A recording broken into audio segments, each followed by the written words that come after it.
In early manhood, he commanded a company of volunteers in the Northern Army in the war against the French. He was 25 years old when he became a resident of Litchfield. He held the office of sheriff for over 20 years. He was a representative to the legislature 5 times between 1764 and 1770, a member of the council or upper house from 1771 to 1786, judge of probate for the district of Litchfield from 1772 and 1795.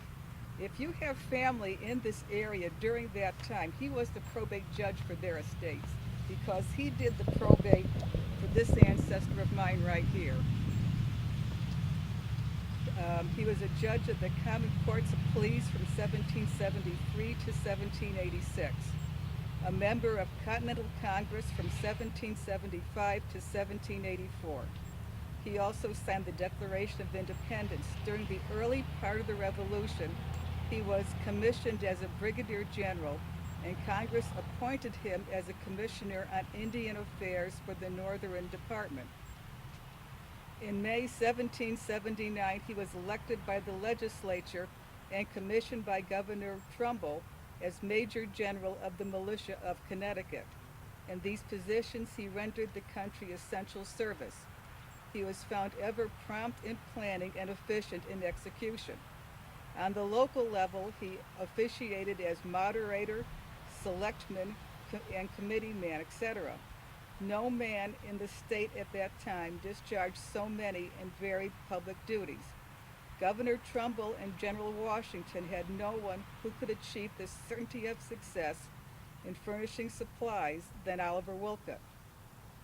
In 1786, he was elected to the office of lieutenant governor and elected annually for a period of 10 years. In May 1796, he was chosen governor. He died at his home in Litchfield on December 1st, 1797. He held positions on the national, state, and local level simultaneously. He was married to Lorraine Collins, and they had 5 children.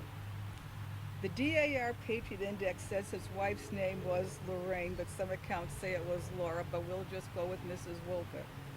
After the Declaration of Independence was read in New York City, a mob stormed Bowling Green on the Wall Street area and toppled the statue of King George III.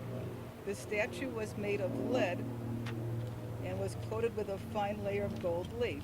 The king's head was severed from the body and was supposedly put on a stake and shipped to London. When Wolcott saw the fallen statue, he took the pieces and had it carted back to his home in Litchfield.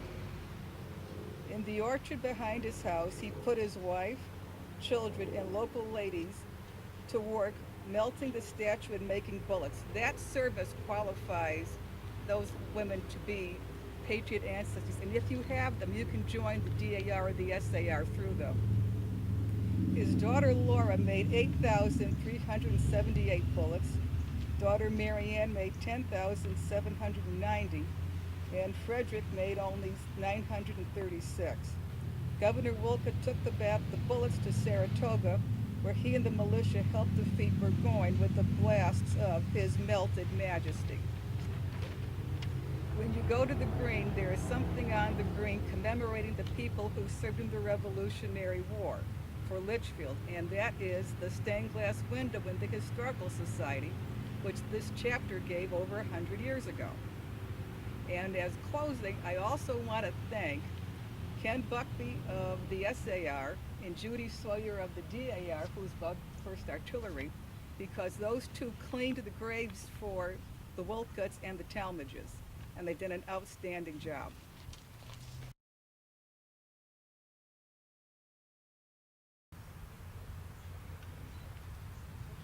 To the left, wheel, mark.